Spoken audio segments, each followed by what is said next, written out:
associations, and health effects won't come into it. They speak for themselves. Okay, so we were formed in 1936. We the registered National Cycling Federation, affiliated to the UCI, which is the international body, the Confederation of African Cycling, which is the continental body, the National Department of Sports and Recreation, and as well as SASCOC. Okay.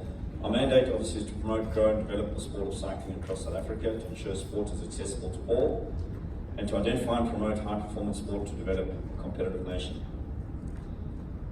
So kind of what SARU do for rugby, and hopefully one day we can come back with a trophy at Olympic or medals from the Olympic Games, etc. So equipment, in order to participate, one needs to have access to a bicycle. And this is one of the things I've discovered when I travel across the country and I go into a lot of the peri-urban areas of traditional townships, and we have a look at cycling academies that are being formed and what their challenges are. So you have various types of bicycles. BMX, which stands for bicycle motocross. Traditionally it was a bike that you raced on a very short circuit with jumps. Now there's BMX freestyle and BMX flat and BMX park. And, these are all, there used to be a subculture of sport. Now they included into the Olympic Games.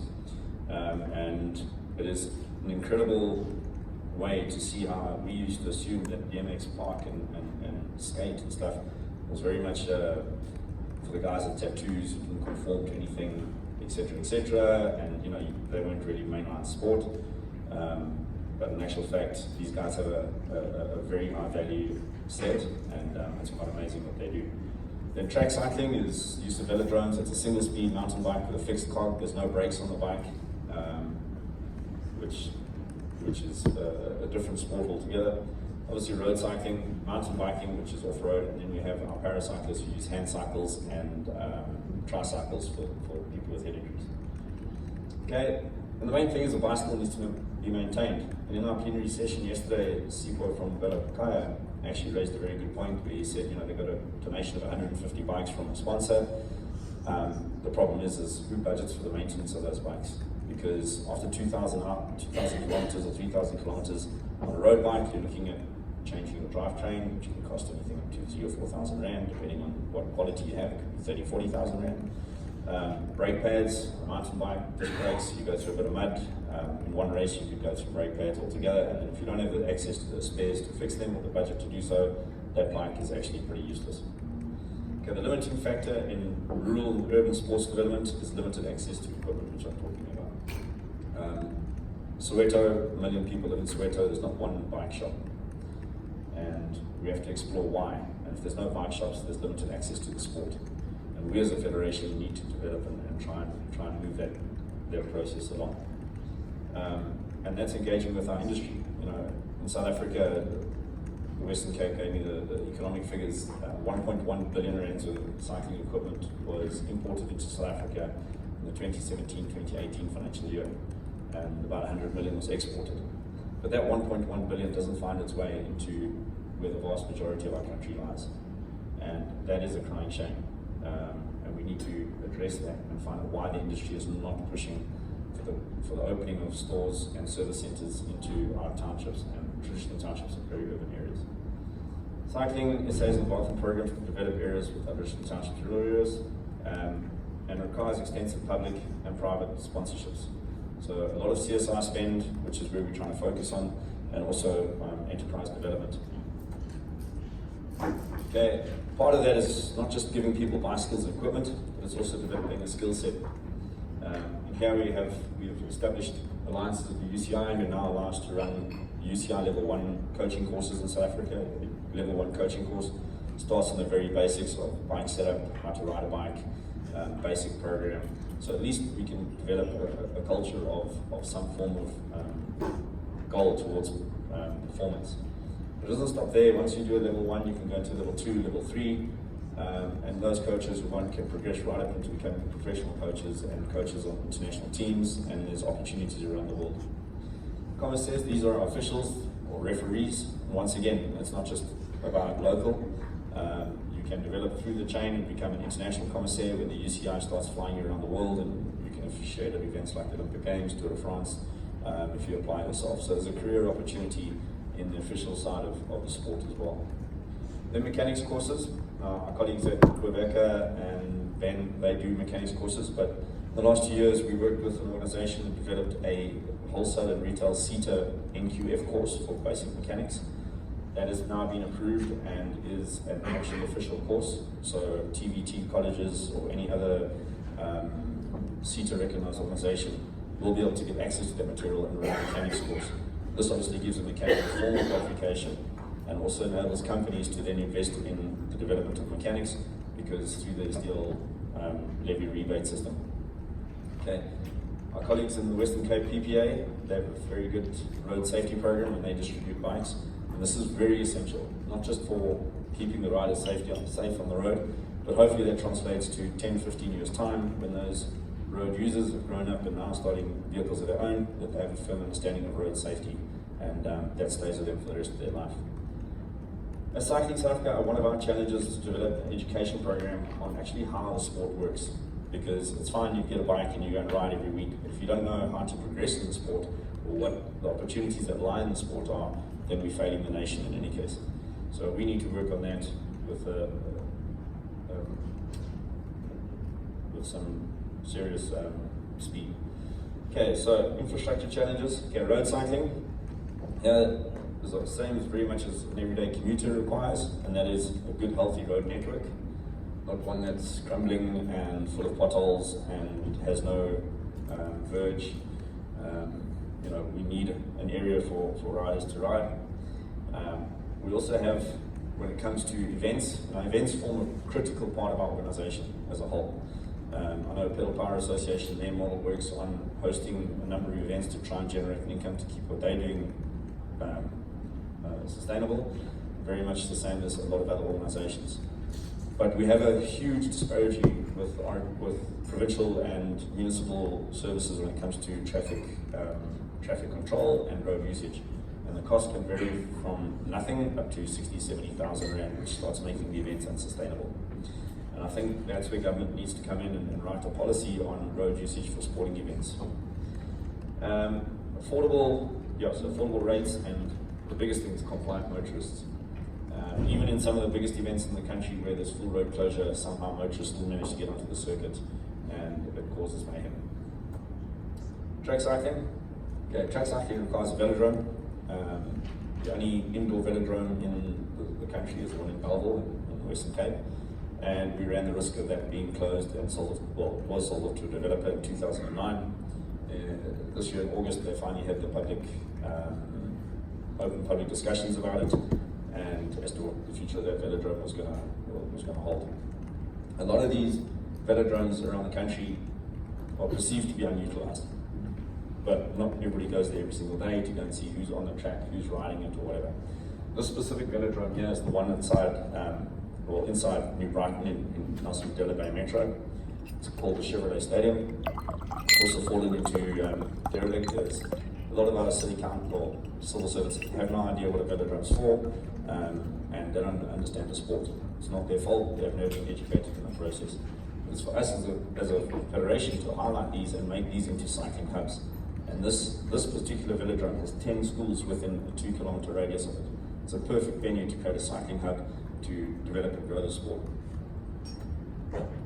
BMX racing requires BMX track, so that's the BMX type of track that we're used to. Olympic style BMXing, 30-second run, loads of fun, open all the time. Kids can go there and ride whenever they want. This is the one in Maritzburg that was built, and the council went and very kindly asphalted and concreted the berms, so it makes it weatherproof. And this facility is used almost every weekend by kids who just come there and ride and jump and play. And that's what we need them to do to develop their skills in the sport. Excuse me. Okay, BMX freestyle. As I said, this is very much the subculture of the sport. This is just a 3D image of the skate bike park on Durban beachfront. As you can see, subculture full of graffiti, painting all over the place. Always synonymous in the old days with this is where the stoners hang out, and they hang around and kind of do nothing all day. But I was fortunate enough to go to an event in France in June this year in Montpellier, which is the FIS World Cup, where it opened my eyes as to how this operates. They have BMX skate, BMX park, flat, half pipe, skate. They have 15 sports on display. They have 3,500 athletes. As an amateur, ranked amateur, you can go there, enter, you don't pay a cent, and you can take on the best in the world if you want. They have 500,000 people that go through that sporting venue over the 4 days, and also all free of charge, completely free of charge. Your access is to buy your ticket online for free by registering on their website, and it's an amazing, amazing system. I attended the Congress there on BMX freestyle, and one of the things the guy spoke to me, well, really hit me, was that the kids have values in the sport, and it keeps them out of any kind of mischievous means. And those values are that 2 or 3 of them will be in a parking lot or a skate park for 2 or 3 hours, trying to perfect a skill, trying to perfect a jump, trying to pull off the sickest move they can, until they get it right, and then they film it, put it onto Instagram, and they have 200 people that like it, and to them that's the biggest rush ever. And that keeps them out of anything else. We should be developing these areas in our townships and peri-urban areas for kids to be able to go and experience being kids. And from that, we can develop that into the next Olympic champion, as freestyle is now an Olympic sport. Mountain biking. Okay, mountain biking requires access to open areas, rural, agricultural areas. Here you have different forms of the sport. You have long distance marathon racing, you have stage racing, you have cross country racing. There's a whole lot of different aspects to it. But also a lot of our peri-urban areas are dirt roads out in the peripheries of our cities. Perfect areas to be able to create mountain bike trails and mountain bike parks, and let, once again, kids go out there and try different forms of sport. It's a fast growing recreational activity in South Africa, and it's quite easy to find safe areas to ride and train. And what we found over the last 10 years is every time there's a reported death in road cycling, or some training, or a commuter cyclist hit, you sell 3 or 4 more mountain bikes the following week and no road bikes, because people will just move into mountain biking because of the perceived safety. Okay, so just some of the associations that are doing really good work, and I'd like to recognize them. Obviously, Pedal Power Association, very active in the growth of cycling and advocacy thereof, particularly in the Western Cape, and also very active in lobbying for access to cyclists, to whether it be areas to ride off-road, whether it's areas to ride on the road. And an interesting little fact is, the Cape Town Cycle Tour is talking in some circles as probably the biggest failure in cycling, and it's tongue-in-cheek. That event was created to lobby for cyclists to get access to all the roads around the Cape Peninsula and the Western Cape. And it's become a massive commercial event, and it's a fantastic event, and it attracts thousands of people and generates a lot of income. But the access of cyclists to roads in the southern suburbs and some of the peninsula is diminishing. So the advocacy behind the event 40 years ago has kind of fallen by the wayside in terms of commercial gain. But it's good to see that Rob's in charge of the federation there, and he's doing a lot of good work to try and get that access back on track. Ben, they've created a system of developing shops and townships, and they too have their challenges. It's a funding role, it's a sustainability model. But I happened to be in a trip to Cape Town, and I bumped into a government department that I didn't even know, well, I've heard of, but an agency linked to them, which is the Small Enterprise Funding Association. I started speaking to them, and they said what they do is they actually fund the end user to be able to purchase bicycles or other equipment. And they do it on a scale of weekly payments of 20 Rand a week or 15 Rand a week. So it's those kind of collaborations that we need to put together that might be able to expand the network and open up stores to be able to fund the retails in the poorer areas. Go Durban, they've built 4 cycling hubs in and around eThekwini.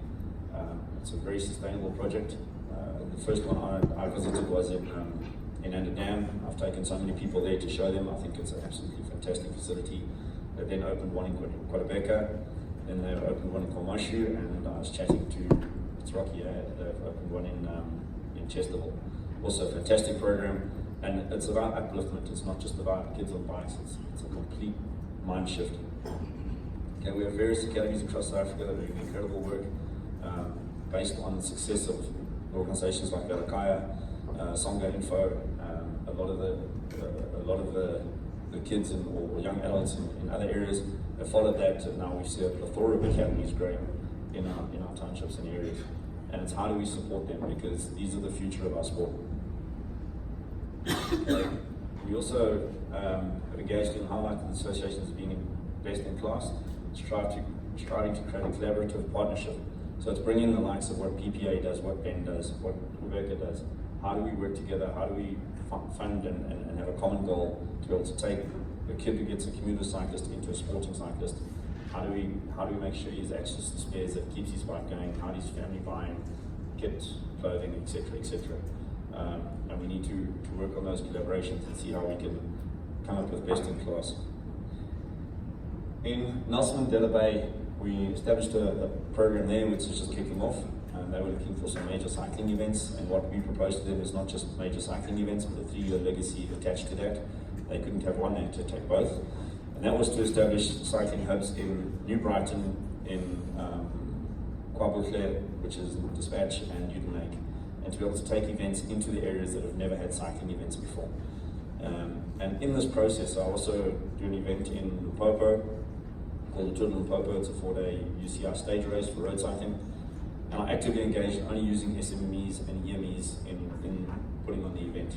We've moved away from, we encourage people to move away from the same old suppliers to actually try and empower and bring in the tent supplier, the toilet supplier, the transport supplier. So that is very much our focus going forward. So in Nelson Mandela Bay, it's also about establishing bike service centres and shops into those areas so that we can create a whole cycling culture and not just a once-off giveaway of bikes. Federation, obviously, we have limited resources. We receive a very nominal amount from national sports every year, and the rest is how we generate funding from having people as members, and then also the events that happen in terms of levies and that. We get very other little sponsorships, unfortunately. There's 450 cycling events on the calendar every year, and they're all in the market looking for sponsors, and so it's a very tight battle. Never mind 72 other sports federations all doing the same thing. But there's lots of opportunity. So between non-motorized transport and sport, I think there's a lot of opportunity for growth and development, especially in the job area. As I said, bike stores and service centres, safe cycling environment, youth growing up and learning about road safety and cycle safety contribute back to safer road environment, and shared facilities, which makes it, when their kids are riding the road one day, they know they're going to be safe. And the sporting environment is to take events into the areas, to the people. Cycling is a free-to-view sport, it's a free-to-access sport. There's no charge to stand on the side of the road and watch a criterium race. So we need to take the sport to where people are. And this can be a very useful tool for infrastructure development on new roads, new cycle paths, new that, to bring the sport in and showcase what government is doing, local government's doing, provincial government's doing in the NMT process. So in conclusion, I think the the non-motorized transport, if we look at the structure of our country, a vast majority of people still live far away from work. It's not everybody's going to be like Dave, who's going to get a bike and ride 86 k's every day to work and back. But there can be an establishment of hubs where people can ride the last, as I call it, the last kilometre, very much a telecoms term, when you have the main cable laid and you get all these companies want to come and do the last kilometre to your house. It's about making it accessible for people that don't have to wake up at 4 o'clock in the morning to be able to walk 3 k's to catch a taxi to get to work by 8.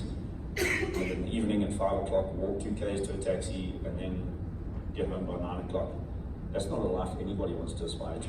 But if we can cut down that commute time by having a bicycle transport the last 2-3 k's to a centralised hub where you can have a service centre, the bike can be safe there for the day and might drop the commuter time and lift up just the productivity of our people and their general well-being. So I think NMT can definitely benefit our sport, and I think our sport can definitely benefit non-motorised transport. Thank you.